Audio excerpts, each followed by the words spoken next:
পৃথিবীর সবচেয়ে ভয়ঙ্কর প্রাণীগুলোকে 6,50,00,000 বছর পর আবার জীবিত করা হয়। শুরুতে সবকিছুই ছিল স্বপ্নের মতো, কিন্তু মাত্র একটি ভুলেই পুরো দ্বীপটা পরিণত হয় মৃত্যুফাঁদে। এরপর মানুষ আর রক্তপিপাসু ডাইনোসরদের মধ্যে শুরু হয় এমন এক বাঁচা মরার লড়াই, যেখান থেকে বেঁচে ফিরে আসাটাই ছিল সবচেয়ে বড় অলৌকিক ঘটনা। গল্পের শুরু হয় সমুদ্রের উপর দিয়ে উড়ে যাওয়া একটি হেলিকপ্টার দিয়ে। সেখানে বসে থাকা কয়েকজন বিজ্ঞানী ইসলা নুবলার নামে একটি রহস্যময় দ্বীপের দিকে যাচ্ছিলেন। এটি এমন একটি দ্বীপ যেখানে জন হ্যামন্ড নামে একজন বিজ্ঞানী কোটি কোটি বছর আগে বিলুপ্ত হয়ে যাওয়া ডাইনোসরদের আবার জীবিত করছিলেন। আর আজ প্রথমবারের মতো কয়েকজন নির্বাচিত মানুষ নিজের চোখে এই অলৌকিক ঘটনা দেখতে যাচ্ছিলেন। কিছুক্ষণ পর হেলিকপ্টারটি সেই রহস্যময় দ্বীপে অবতরণ করেন। এরপর সবাই সময় নষ্ট না করে গাড়িতে উঠল এবং সোজা জুরাসিক পার্কের দিকে রওনা হলো। খুব শিগগিরই গাড়িগুলো নিরাপদ বেড়া পার হয়ে একটি খোলা মাঠে পৌঁছে গেল। হঠাৎ ডক্টর অ্যালানের চোখে প্রথমবারের মতো একটি জীবিত ডাইনোসর পড়ল। এক মুহূর্তের জন্য তিনি নিজের চোখকেই বিশ্বাস করতে পারছিলেন না।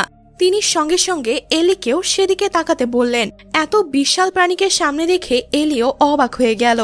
যখন তারা ধীরে ধীরে তার কাছে পৌঁছালো, তখন জন জানালেন এই বিশাল তৃণভোজী ডাইনোসরের নাম ব্র্যাকিওসৌরাস। এরপর তিনি তাদের আরও একটু সামনে নিয়ে গেলেন। সেখানে চারদিকে বিভিন্ন প্রজাতির বিশাল বিশাল ডাইনোসরকে নিশ্চিন্তে ঘুরে বেড়াতে দেখা গেল। এই দৃশ্য দেখে মনে হচ্ছিল যেন তারা সত্যি ডাইনোসরদের পৃথিবীতে চলে এসেছে। কিন্তু তখনই জন তাদের আরও একটি বড় চমক দিলেন। তিনি জানালেন পৃথিবীর সবচেয়ে ভয়ঙ্কর শিকারী টি-রেক্সকেও তিনি আবার জীবিত করেছেন। এটা শুনে অ্যালান পুরোপুরি অবাক হয়ে গেলেন। তিনি বুঝতেই পারছিলেন না কোটি কোটি বছর আগে বিলুপ্ত হয়ে যাওয়া ডাইনোসর আবার কিভাবে জীবিত হলো। তাদের সব প্রশ্নের উত্তর দেওয়ার জন্য জন সবাইকে সঙ্গে নিয়ে ভিজিটর সেন্টারে গেলেন। সেখানে পৌঁছে তিনি তাদের একটি অ্যানিমেটেড চলচ্চিত্রের মাধ্যমে পুরো বিষয়টি বুঝিয়ে বললেন। তিনি জানালেন সবকিছু শুরু হয়েছিল মাটির নিচে চাপা পড়ে থাকা অ্যাম্বার থেকে। আসলে কোটি কোটি বছর আগে মশা ডাইনোসরের রক্ত খেত। তাদের মধ্যে কিছু দুর্ভাগা মশা গাছের রেজিনে আটকে যায়। সময়ের সঙ্গে সঙ্গে সেই রেজিন মাটির নিচে চাপা পড়ে যায়। লাখ লাখ বছর পর মানুষ সেই অ্যাম্বার খুঁজে বের করে। এরপর তার ভেতরে আটকে থাকা মশাগুলো থেকে ডাইনোসরের রক্ত সংগ্রহ করা হয়। সেই রক্ত থেকে বিজ্ঞানীরা ডাইনোসরের ডিএনএ এর কিছু অংশ পান। তবে সেই ডিএনএ সম্পূর্ণ ছিল না। তাই সেই ঘাটতি পূরণ করার জন্য বিজ্ঞানীরা তাতে ব্যাঙের ডিএনএ যোগ করেন। আর এভাবেই কোটি কোটি বছর আগে বিলুপ্ত হয়ে যাওয়া ডাইনোসরদের আবার জীবিত করা হয়। এরপর জন সবাইকে রিসার্চ ল্যাবে নিয়ে গেলেন। সৌভাগ্যবশত তারা ঠিক সময়ে সেখানে পৌঁছেছিলেন, কারণ তখনই একটি ছোট ডাইনোসর ডিম ভেঙে বের হচ্ছিল। এই অসাধারণ দৃশ্য দেখে জন হেসে বললেন, এই দ্বীপে জন্ম নেওয়া প্রতিটি ডাইনোসর সবার আগে তার মুখই দেখে। ঠিক তখনই ইয়ান মজা করে জিজ্ঞাসা করলেন, এটি ছেলে নাকি মেয়ে? তখন ডক্টর হেনরি বললেন, পার্কের সব ডাইনোসরই শুধু স্ত্রী। এমনটি করা হয়েছে যাতে তারা কখনো বংশবৃদ্ধি করতে না পারে এবং তাদের সংখ্যা সবসময় নিয়ন্ত্রণে থাকে। এদিকে অ্যালানের চোখ তার হাতের তালুতে থাকা সেই ছোট ডাইনোসরটির দিকে গেল। ভালো করে দেখে তিনি বুঝতে পারলেন এটি সাধারণ কোনো ডাইনোসর নয়, বরং এটি একটি ভেলোসিরাপটর, যাকে পৃথিবীর দ্বিতীয় সবচেয়ে ভয়ঙ্কর ডাইনোসর বলা হয়। অ্যালানের আগ্রহ দেখে সঙ্গে সঙ্গে জন তাকে জার্পদের ঘরে নিয়ে গেলেন। সৌভাগ্যবশত ঠিক তখনই জার্পদের খাবার দেওয়া হচ্ছিল। কর্মীরা একটি জীবন্ত ষাঁড়কে দিয়ে দড়ি বেঁধে ধীরে ধীরে জার্পদের ঘেরের ভেতরে নামাচ্ছিল। ষাঁড়টি মাটিতে পৌঁছাতেই ভেতর থেকে ভয়ঙ্কর চিৎকার শোনা যেতে লাগলো। জার্পদের দেখা যাচ্ছিল না, কিন্তু তাদের উপস্থিতি ভয় তৈরি করার জন্য যথেষ্ট ছিল। এমন সময় পার্কের নিরাপত্তা প্রধান রবার্টো সেখানে এসে পৌঁছালেন। তিনি জার্পদের শিকার করার পদ্ধতি খুব ভালোভাবেই জানতেন। দীর্ঘদিন তাদের পর্যবেক্ষণ করার পর তিনি জানতে পেরেছিলেন জার্পরা ঘন্টায় 50 থেকে 60 মাইল গতিতে দৌড়াতে পারে। তারা অনেক দূর পর্যন্ত লাফও দিতে পারে এবং তাদের তীক্ষ্ণ বুদ্ধি কোনো মানুষের চেয়ে কম নয়। এরপর রবার্ট আরও একটি অবাক করা কথা বললেন। তিনি জানালেন যখনই জার্পদের খাবার দেওয়া হয় তারা অবশ্যই ঘেরের ওপর আক্রমণ করে, কিন্তু তারা কখনো একই জায়গায় আক্রমণ করে না। প্রতিবারই তারা বেড়ার আলাদা অংশ পরীক্ষা করে, যাতে সবচেয়ে দুর্বল জায়গা খুঁজে বের করে সেখান দিয়ে পালাতে পারে। এখন সবাই বুঝে গেল জার্পরা শুধু শক্তিশালীই নয়, খুব চালাকও। জার্পদের খাবার দেওয়ার পর সবাই জুরাসিক পার্ক ঘুরতে বের হলো। তারা বিশেষ ধরনের স্বয়ংক্রিয় বৈদ্যুতিক গাড়িতে উঠল, যেগুলো কোনো চালক ছাড়াই নিজে নিজে চলত। এবার তাদের সঙ্গে জনের নাতনি লেক্স এবং নাতির টিমও ছিল। গাড়িগুলো জুরাসিক পার্কের বিশাল গেট পার হতেই তাদের রোমাঞ্চকর যাত্রা শুরু হলো। প্রথমে তারা ডিলোফোসোরাসের এলাকায় পৌঁছালো, যেখানে একটি অত্যন্ত ভয়ঙ্কর মাংসাশী ডাইনোসর রাখা ছিল।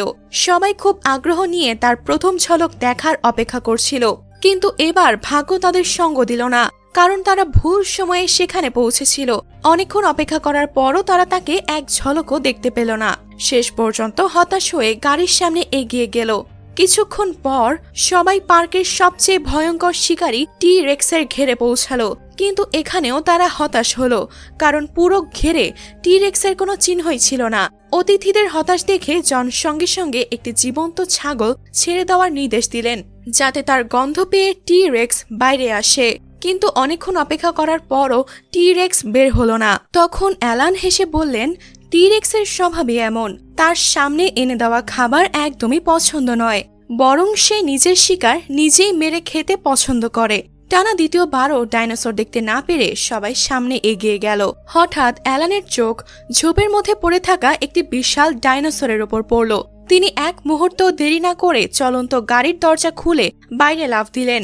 এলিওর সঙ্গে সঙ্গে তার পেছনে দৌড়ে গেল। এসব দেখে কন্ট্রোল রুমে থাকা জন ভীষণ আতঙ্কিত হয়ে পড়লেন, কারণ সেখানে থাকা মানুষগুলো বুঝতেই পারছিল না যে তারা কত বড় বিপদের দিকে এগিয়ে যাচ্ছে। যেই অ্যালান আর বাকি সবাই সেই জায়গায় পৌঁছালো, তারা মাটিতে একটি বিশাল ট্রাইসেরাটপসকে যন্ত্রণায় ছটফট করতে দেখল। সিকিউরিটি গার্ড বলল, ভয়ের কিছু নেই, ও শুধু অসুস্থ হয়ে পড়েছে। কিন্তু এত বড় ডাইনোসরকে প্রথমবার নিজের চোখের সামনে দেখে সবাই অবাক হয়ে গেল। তখন এলি আন্দাজ করল হয়তো ডাইনোসরটি কোনো বিষাক্ত ফল খেয়ে ফেলেছে। প্রাণীদের ডাক্তার হওয়ায় সে সেখানেই থেকে তার চিকিৎসা করার সিদ্ধান্ত নিল। কিন্তু ঠিক তখনই কন্ট্রোল সেন্টার থেকে একটি জরুরি বার্তা এলো। সবাইকে দ্রুত পার্কের মূল সেন্টারে ফিরে আসতে বলা হলো। আসলে ঘেরার চারপাশে লাগানো ক্যামেরায় টি রেক্সকে কোথাও দেখা যাচ্ছিল না, আর সেই কারণে পুরো পার্কে হইচই পড়ে গিয়েছিল। তাই দুপুরের বাকি ট্যুর সঙ্গে সঙ্গেই বাতিল করে দেওয়া হলো। কিন্তু এলি ফিরে যেতে রাজি হলো না। সে ঠিক করলো আগে অসুস্থ ট্রাইসেরাটপসের চিকিৎসা করবে, তারপর পার্কের স্টাফদের সঙ্গে নিরাপদে ফিরে আসবে। এদিকে বাকি সবাই ফিরে যেতে শুরু করতেই কন্ট্রোল সেন্টারে থাকা ডেনিস বের হওয়ার প্রস্তুতি নিতে লাগলো। তবে বের হওয়ার আগেই সে জনকে বলল সিস্টেমে কিছু জরুরি মেইনটেন্স করতে হবে, তাই পুরো পার্কের নেটওয়ার্ক প্রায় 1 ঘন্টার জন্য বন্ধ থাকবে। জন তার কথায় একটুও সন্দেহ করল না, কিন্তু আসল সত্যি ছিল অন্য কিছু। ডেনিস ইচ্ছা করেই পুরো সিস্টেম বন্ধ করেছিল, যাতে সিকিউরিটি ক্যামেরাগুলো তার কোনো কাজ রেকর্ড করতে না পারে। আসলে 2 দিন আগে একটি বড় কোম্পানি তাকে ডাইনোসরের ডিএনএ চুরি করার বদলে 200 মিলিয়ন দেওয়ার চুক্তি করেছিল। ক্যামেরা বন্ধ হতেই সে সরাসরি রিসার্চ ল্যাবে পৌঁছে গেল। সেখানে যত মূল্যবান ডিএনএ স্যাম্পল পেল সব চুরি করে সে একটি স্প্রে ক্যানের ভেতরে লুকিয়ে রাখলো। তারপর কাউকে টের না পেতে দিয়ে নিজের গাড়ি নিয়ে পার্ক থেকে বেরিয়ে পড়ল। এদিকে পুরো এলাকায় বিদ্যুৎ চলে যেতেই 2টি ট্যুর কার টি-রেক্সের এলাকার ঠিক বাইরে এসে থেমে গেল। অ্যালন আর বাকি সবাই ভাবল কিছুক্ষণের মধ্যেই বিদ্যুৎ ফিরে আসবে, তাই তারা সেখানেই অপেক্ষা করার সিদ্ধান্ত নিল। এমন সময় টিমের নজর গাড়ির ভেতরে থাকা পানি ভর্তি গ্লাসের দিকে গেল। সে দেখল পানির উপর হঠাৎ হালকা ঢেউ উঠতে শুরু করেছে, যেন কোনো বিশাল প্রাণী তাদের দিকে এগিয়ে আসছে। টিম দেরি না করেই নিজের নাইট ভিশন গগলস পরে চারপাশে ভালো করে দেখতে লাগলো।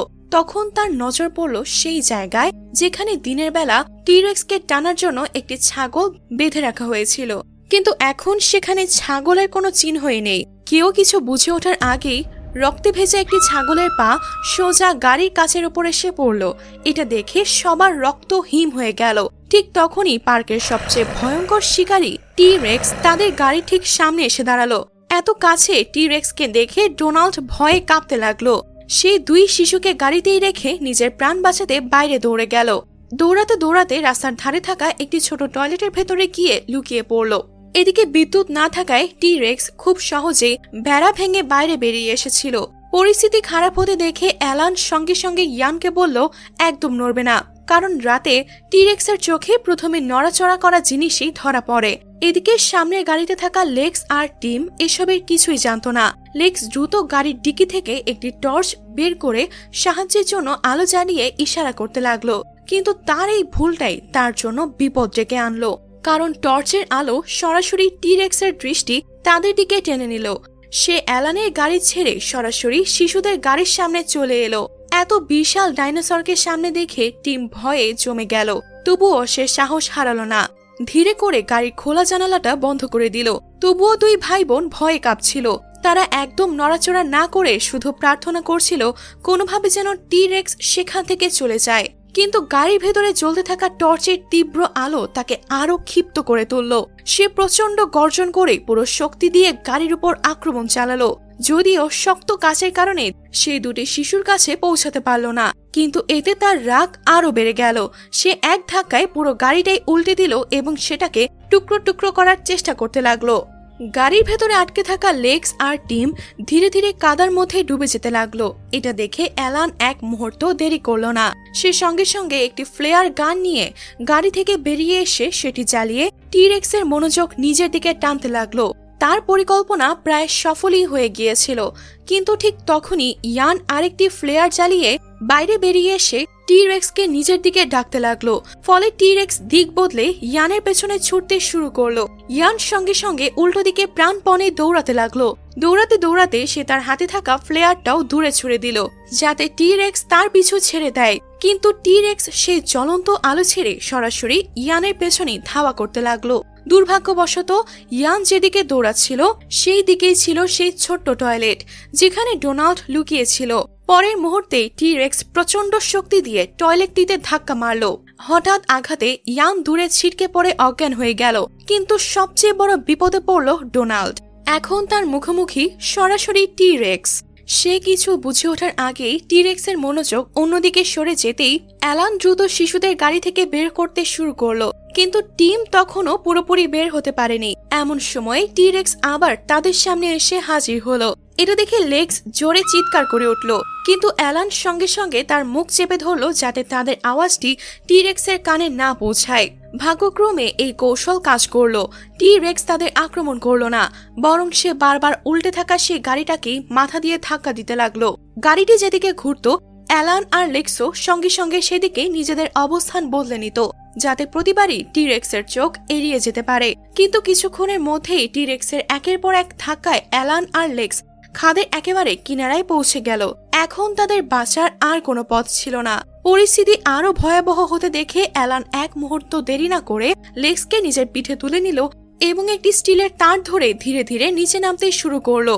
ঠিক সেই সময় টি-রেক্স গাড়িটিকে ধাক্কা দিতে দিতে খাদের কিনারায় নিয়ে এলো। মনে হচ্ছিল পরের মুহূর্তেই গাড়িটি তাদের উপর পড়ে যাবে।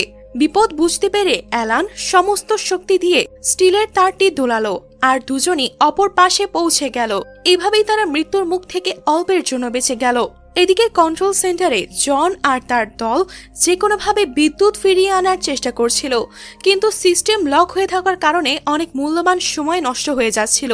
পরিস্থিতি এতটাই খারাপ হয়ে গিয়েছিল যে কারো কাছেই সহজ কোনো উপায় ছিল না। কিন্তু জনের সবচেয়ে বড় চিন্তা ছিল লেক্স আর টিমকে নিয়ে, যারা এখনো টি-রেক্সের এলাকায় আটকে ছিল। অবশেষে সে বড় একটি ঝুঁকি নেওয়ার সিদ্ধান্ত নিল এবং রবার্টকে বাচ্চাদের ফিরিয়ে আনতে পাঠিয়ে দিল। এটা দেখে এলিও এক মুহূর্ত দেরি করল না। সেও সঙ্গে সঙ্গে রবার্টের সঙ্গে যাওয়ার জন্য প্রস্তুত হয়ে গেল। এদিকে মোটা ডেনিস চুরি করা ডাইনোসরের ডিএনএ নিয়ে দ্রুত ইস্ট ডকের দিকে এগিয়ে যাচ্ছিল, কিন্তু প্রবল বৃষ্টি আর কাদার কারণে সে রাস্তা পরিষ্কারভাবে দেখতে পেল না। ফলে তার গাড়ি রেলিং ভেঙে নিচে পড়ে গেল। বাইরে বেরিয়ে এসে দেখলো তার গাড়িটি একটি পড়ে থাকা গাছের ওপর আটকে আছে। তবে সৌভাগ্যবশত রাস্তা খুব বেশি দূরে ছিল না, তাই সে দেরি না করে একটি টো রোপের সাহায্যে গাড়ি বের করার চেষ্টা করতে লাগলো। কিন্তু দড়ি বাঁধার সময় সেখানে একটি ড্রাইলোফোসরাস এসে হাজির হলো। তাকে দেখে ডেনিসের অবস্থা খারাপ হয়ে গেল, তবুও সে এমন ভাব দেখালো যেন সে একটুও ভয় পায়নি। তারপর সে ধীরে ধীরে গাড়ির দিকে ফিরতে লাগলো, কিন্তু সে দেখলো ডাইলোফোসরাসটিও তার পেছনে আসছে। ভয়ে ডেনিস পাশ থেকে একটি কাঠ তুলে দূরে ছুঁড়ে মারল। সে ভেবেছিল কুকুরের মতো ডাইনোসরটিও কাঠের পেছনে দৌড়াবে, কিন্তু ডাইনোসরটি এক চুলও নড়ল না। এখন ডেনিসের পালানোর আর কোনো উপায় ছিল না। সে প্রাণপণে নিজের গাড়ির দিকে দৌড় দিল, কিন্তু গাড়ির ভেতরে ঢোকার আগেই ডাইলোফোসরাস তার দিকে বিষাক্ত থুতু ছুঁড়ে মারল। ভয়ে সে সঙ্গে সঙ্গে উঠে আবার সর্বশক্তি দিয়ে দৌড়াতে লাগলো, কিন্তু ডাইলোফোসরাস তার পিছু ছাড়ল না। সে আবারও ডেনিসের মুখের উপর বিষাক্ত থুতু ছুঁড়ে মারল। এবার ডেনিসের চোখের সামনে সবকিছু ঝাপসা হয়ে যেতে লাগলো। আতঙ্কে সে গাড়ির দরজায় ধাক্কা খেয়ে মাটিতে জোরে পড়ে গেল। এই সময় তার পকেটে থাকা স্প্রে ক্যানটিও নিচে পড়ে গেল, কিন্তু ডেনিস সেটা টেরই পেল না।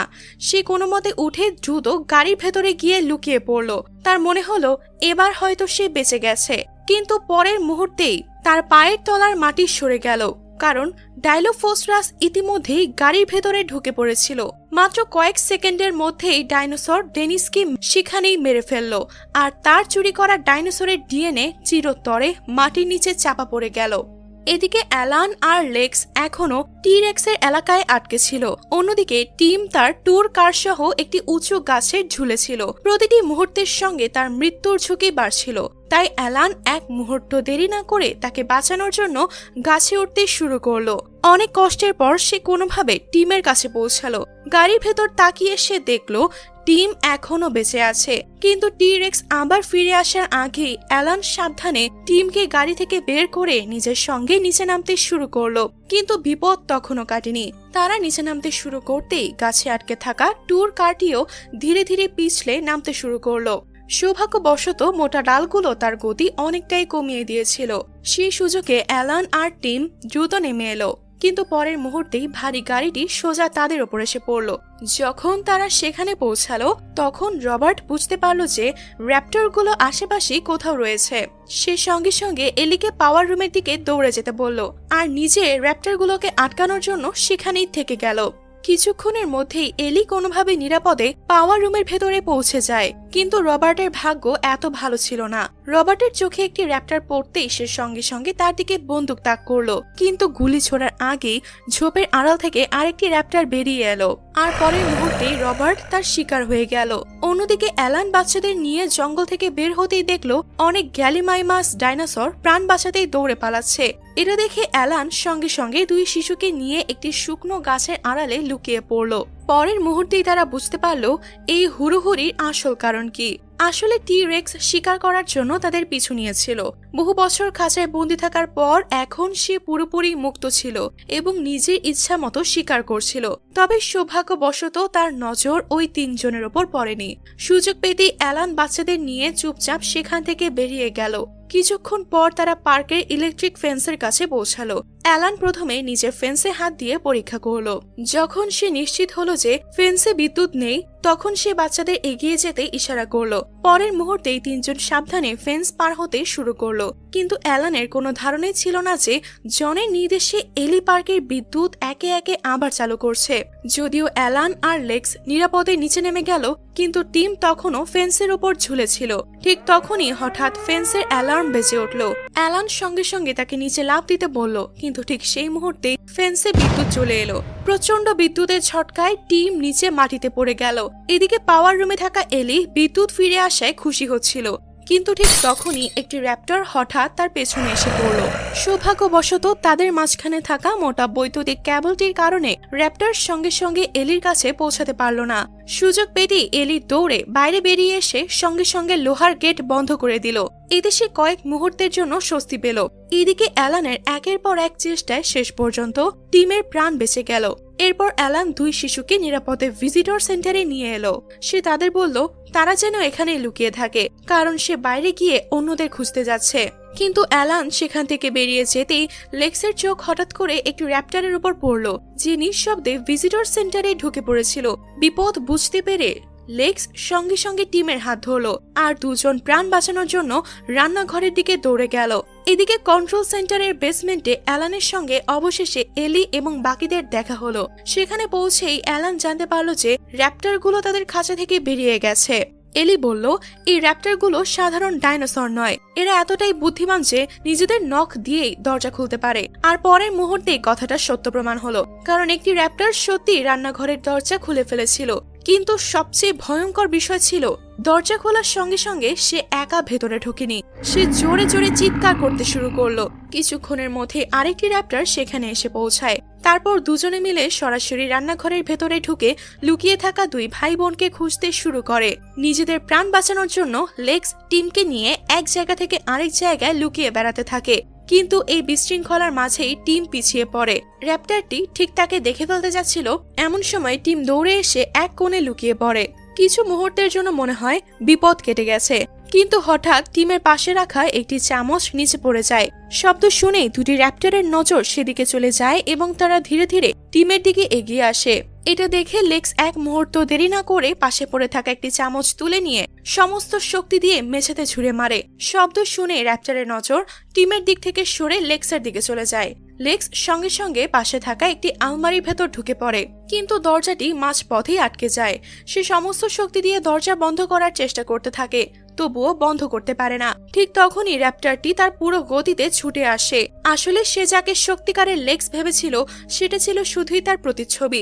লেক্স চুপচাপ তার পেছনেই লুকিয়ে থাকে। সুযোগ পেতেই সে দ্রুত উঠে হামাগুড়ি দিয়ে অন্যদিকে বেরিয়ে যায়। এদিকে টিমের চোখে পাশের একটি ঘর পড়ে।